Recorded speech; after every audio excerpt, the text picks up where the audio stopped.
Card design is very different from designing a book or a poster.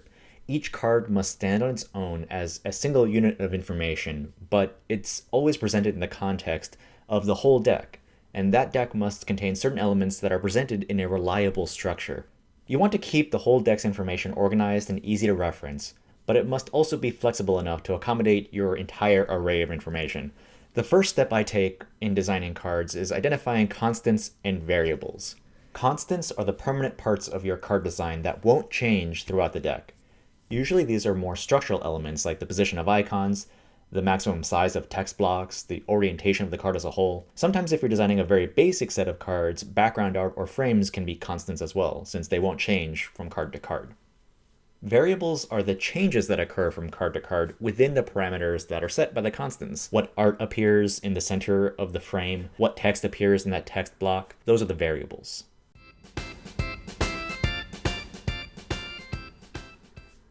As another example, let's look at the Kodama cards from Kodama the Tree Spirits. There are a few simple constants and variables in this deck. The background art never changes across the whole deck.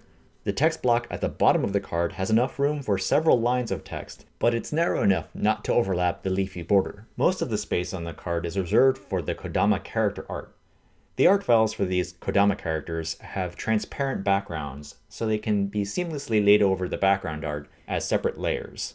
Even if you're not handling the production on your card deck, it's important to start thinking about your card design in terms of art files and layers so that you make the job easier for the production people who will be working on the card deck design. As another example, take a look at these cards from Magic the Gathering. These cards are a lot more variable, but the constants provide a reliable structure for the vast amount of information that you'll be presented. Costs will always appear in the top right, the name will always appear on the top left, the image will always appear in this space, text and stats will always appear in the lower third. It's still a lot to take in, but consistent use of design principles in your card design will make even the most complicated game that much easier to understand for new players. Let's look at the action cards from Zeppelin Attack, a deck building game.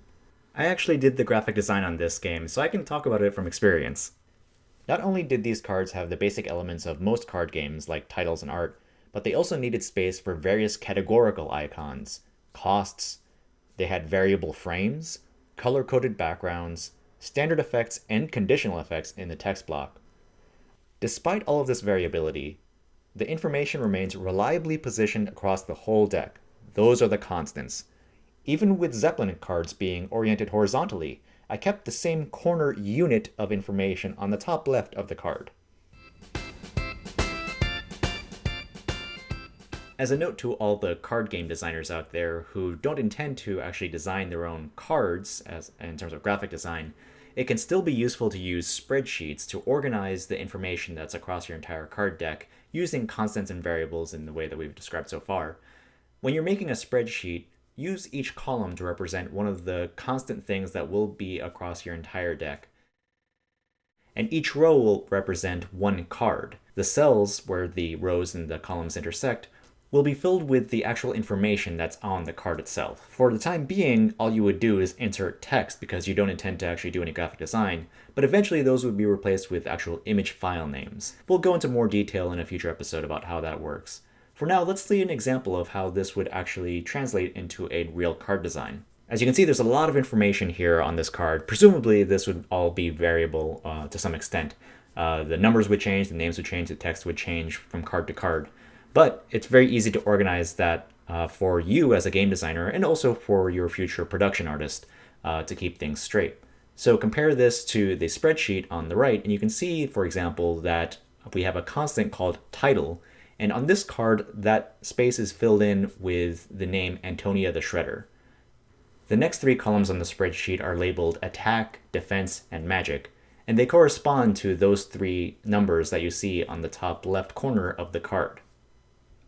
Using spreadsheets in this way to keep things organized as early as possible will be really handy when you're making new prototypes, since you can just replace information very quickly, and it will also aid in the transition to final production work for your graphic designer to actually fill in all of the details that need to be done card by card. We'll learn more about how to use spreadsheets in actual graphic design in upcoming episodes. For now, just know that no matter what kind of card game you're making, they're all going to face some similar issues with constants and variables that you have to keep track of. So stay organized and have fun.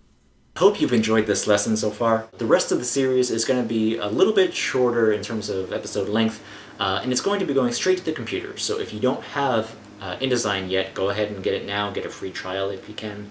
I'm using InDesign CS6, so that's probably the version that you want to get also.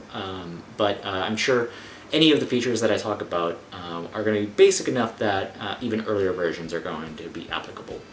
So thank you again for watching, and I hope to see you in the next episode. Thank you. Thank you for watching. Please like and subscribe, and support the rest of this series on Patreon.